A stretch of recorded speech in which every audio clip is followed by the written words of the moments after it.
Right. And certainly it's going to give citizens an interesting perspective as well. I know a lot of information has been made public and people can sort through and they can read all that stuff. But will this be an open process, so it would be open to the media and actually open to the public of who gets the seat first? Yes, that's correct. And it would be held in a courtroom in Franklin County or what? Well, that's my goal because that's, in my opinion, that's the only place that we can make it secure and safe. To hold it outside of a courtroom, say a track for instance, it's very difficult to make that secure and safe. We've already got at the courthouse, we've already got metal detectors, we've got x-ray machines, and everybody has to go through security before they get to the courtroom. We don't have that kind of equipment anywhere else outside of the county's courthouse. That will make that smaller, but I've got another idea along that line.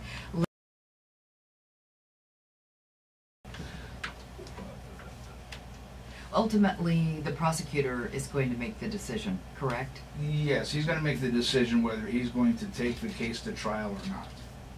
Yes, and so the coroner's inquest, then this caller was wanting to know the difference between the recommendation that the coroner's inquest comes up with and the prosecuting attorney. And it's the prosecuting attorney's decision about charges. Yes, that's correct. And he would take into account what the inquest came up with. That's exactly right. Now, let me throw another twist into this thing.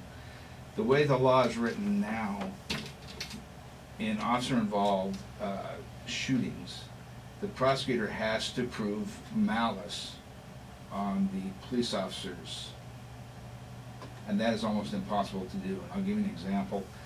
A couple of years ago, there was a Native American transient that was sitting on a street corner in Seattle, waving a machete.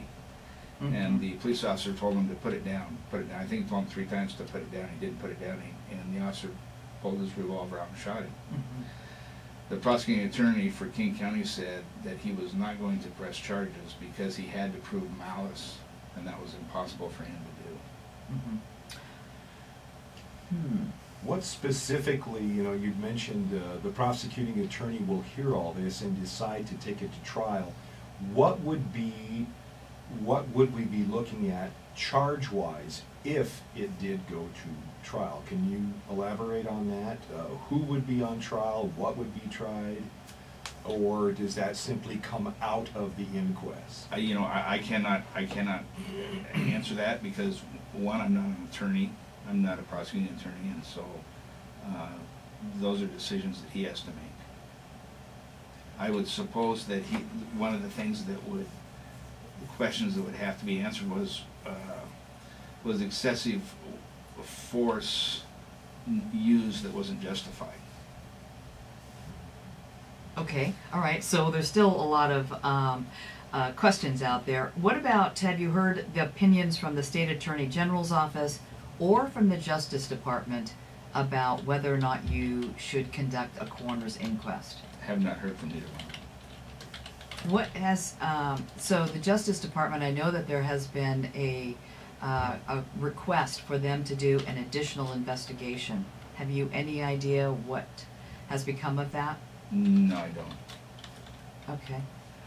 What, Dan, you can't have one answer question, responses. Nobody's called my office. Okay. Nobody's called my office and made me privy to what they're doing. All right. I want to hear from you what people in the community have told you, because obviously, there's a difference of opinion between you and, for example, some of the county commissioners in Franklin County and the prosecuting attorney. Several of the commissioners and Sean Sant, the prosecutor, has said that they don't want an inquest. They feel that it's additional money that the county doesn't need to spend right now. So that is the kind of like the setup out there. I want to know what people in the community have said to you, either emailed you or seen you on the street, in the grocery store. What have they said? That's very interesting because I pay attention to that, and I've gotten a couple of letters, I've gotten some emails. I watch social media, and and read those comments on stories that have been broadcast already. There's more people that have contacted me and told me to stick to my guns, to proceed with the inquest, because it is transparent. Mm-hmm. A lot more people have done that than said, no, don't do that. And I think the reason is because we've had four or five officer-involved shootings in the last couple of years. We hadn't had any in the 20 years before that. I think that people are leery of law enforcement investigating their own, and I think that they're leery of a prosecutor who used to be in law enforcement making that decision. And I think that the majority of the people that I talk to want the inquest to show transparency. Mm-hmm. Now that brings up another related question. I don't know if anyone has specifically mentioned this, but I think it's worth asking. Does the inquest, does that shed any quote-unquote doubt on the validity of the SIU investigation? Because some people, as you said, are very in favor of it, and others might be thinking, well, they've done this massive investigation, and now they're going to do a coroner's inquest. To me, that looks like maybe they're casting a little doubt. Do you sense any tension about that, or does that appear? Is that something that's been brought to your attention? No, I don't think there's any apprehension or tension about that. And you know, I just think that it's important to show the public how the investigation was done. You know, another thing that I've never seen in the 20 years that I've been in this business, where a prosecutor has taken a case and put it out on the internet for people to look at before it's ever gone to any kind of a charging decision. Yeah. That is really, really unusual. We need to take a break here because we've got to get our breaks in. Yes. But we want to come back. We've got a lot more to discuss, and I have a very specific question about the inquest that will people, a wide variety of people, get to see it, and I have a suggestion. We're back in just a moment. This is Meet in the Middle. I'm Christine Brown. Our guest is Dan Blasdel. Welcome back, everybody. This is Thursday and Meet in the Middle. My name is Christine Brown. My guest today is Dan Blasdel. He is the Franklin County Coroner. He's been in that job for 22 years. It's an elected position.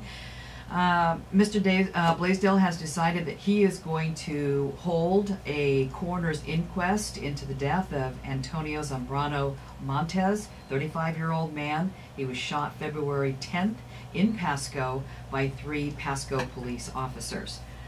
So, and the inquest is going to cost $12,000 to $14,000. That is the estimate that Dan believes. It's going to be held probably in the Franklin County Courthouse because that is where the best security is.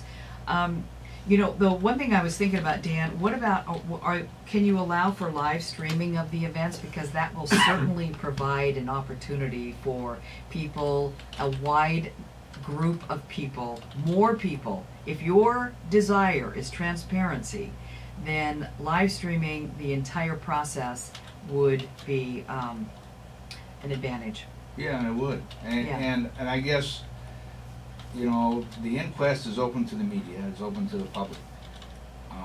Whether the media, one of the media stations would want to do it live, Mm-hmm. I think that would be great. Yeah. You know, I know that when I did the inquest for Walla Walla County, there was a person that sat in the back of the room doing a blog, almost blow by blow what was happening Yes. at the time, which was good, but you know, there was no video or audio to that. It was just what she observed in the courtroom. Mm-hmm. Well, hopefully one of those media groups are listening right now and they'll jump on the bandwagon, because I think it would be great. Nobody necessarily wants to go and sit there every day, but we certainly could be watching it on the internet, on our computers. Well, in this particular case, this death is controversial circumstances surrounding it, and it's high profile. And from the very beginning, with the incidents that have been happening across the nation, it was almost the racial card was being played. Yeah. And so that was the main reason when I came out from the very beginning and said we need to have an inquest on this to show transparency and to show that that it wasn't racial. Mm-hmm. And that's pretty much why I decided from the very beginning. Okay. Well, to answer your question, no, it doesn't mean, it doesn't mean that inquests only are held on those situations where it's a racial issue. One of the first inquests that I did back in '98 was involved a domestic where a husband was killed, and it was a man and a woman that were arguing in their home, and they were both white. And the jury was charged with determining if it was a homicide or accidental shooting. So, just in those cases where I feel that it needs to be transparent and that the public has a right to know of how the investigations were handled. In this particular case, when it started to be a racial issue, I said, we need to have an inquest to show transparency in the investigation. So that creates the opportunity that if that was the question, that the coroner's inquest will show that it wasn't. I mean, that's one option. Yes. You're hoping that with this transparency, if it is or it isn't, it will be seen. That's going to come out, correct. Okay, all right. But I will say that I think that the nation is looking at how we handle this particular case, because to my knowledge, in all of the shootings that have happened in the nation in the last six months to a year, I'm the only one that's called for an inquest.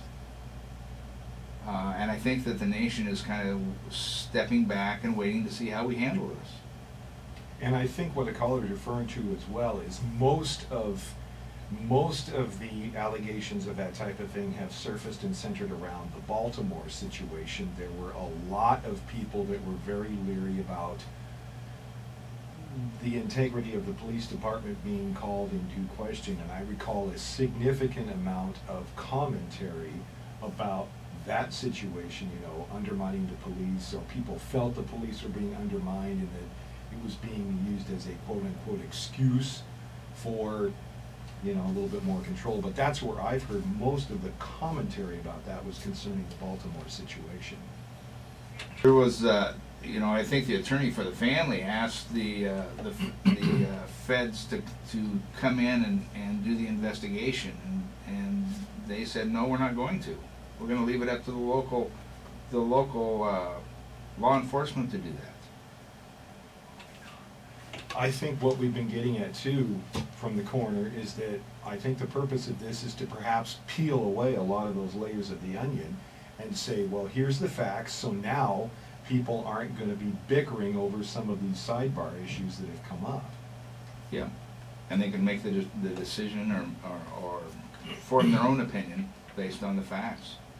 Well, we were talking about this during the break, and several people have brought up that we have had several officer-involved shootings. And in the past, what is our time period? Like maybe the past 5 years, we have certainly experienced, I'm just going to talk about the Tri-Cities, not even the whole nation, but the Tri-Cities, and Yakima, putting those two together, shootings than we have ever experienced in 20, 30, 50 years. We just didn't have a lot before, and we have more today. And I believe that police forces basically reflect the community. Whatever the community standard is, police forces often reflect that. So now we have quite several. When you have like 6, 7, 8, that is a lot. Yeah, it feels like a huge. lot, okay, in this time period. And I feel that people are saying, okay, the police reflect our community, but and policing has changed a bit that would allow for these officer-involved shootings. Is that the kind of police that we want? And I really believe that the inquest will help bring out information in which people can make more of that decision themselves. People may say, yes, that is what I want, or they may say, no, I don't want as many. We got to take a break here. John's given me the handle here on that. We're back in a moment, though. We have more questions to ask Dan Blasdel. Our phone number, 547-8726. Fascinating conversation today with Dan Blasdel, Franklin County Coroner, about his decision to hold a coroner's inquest into the death of Antonio Zambrano-Montes, 35-year-old, who was shot by 3 police officers back in February. So you're talking about this happening in September, I believe? Well, I would like to have it in September. I would like to have it as soon as possible. But is that up to Sean Sant, the prosecutor? No, it's up to, at this point, it's up to, I guess, the Superior Court Judge Administrator, whether we can get a courtroom or not. Oh, well, what have they said? No. They said that all 3 courtrooms in the Franklin County Courthouse were full because of backlog, because of the Superior Court backlog. Is there another place in the county courthouse that it can be conducted? There is not another place that that is set up to house a jury, no. Oh, well then what are we talking about here? Are we talking about way into fall? I mean, when is the first opening? Well, I don't, that's a good question. And I've never been up in the courthouse where all 3 courtrooms were booked, were busy. And so I question that. Oh, well that's interesting. Okay. Could it be moved over to Benton County, or is it strictly? Well, yeah, it certainly could be moved to Benton County, but you've got the same judges and the same court administrator for Franklin County that handles Benton County. Before we took those calls, what we were discussing is the fact that you are homeless. You don't have a courtroom to do this in anyway. Correct. So we have no date. We don't even know what month. Correct. Yeah. And I've done 2 inquests that were not in courtrooms. It was not the best situation. And this case is just so high profile that just the security issues alone Warranted. dictates that we have it in a courtroom. Had a very engaging conversation today talking with Dan Blasdel, Franklin County Coroner, about his coroner's inquest. Dan, I want to conclude our conversation today with, again, tell us why you're going to hold one in this case. You had 3 points. They're going to be a repeat for some people, but go ahead, tell us why. Well, it satisfies the community that no death will be overlooked, concealed, or ignored. Deaths that are controversial circumstances are present, and that the investigation of this high-profile death is transparent. Yeah. All right. Well, I do hope that you can find a courtroom to hold this in. I hope that it can be live streamed, and I hope that it will provide a lot of information that satisfies people in our community. I really do. Dan, thank you very much for joining us today. I do appreciate it. We're back in a moment.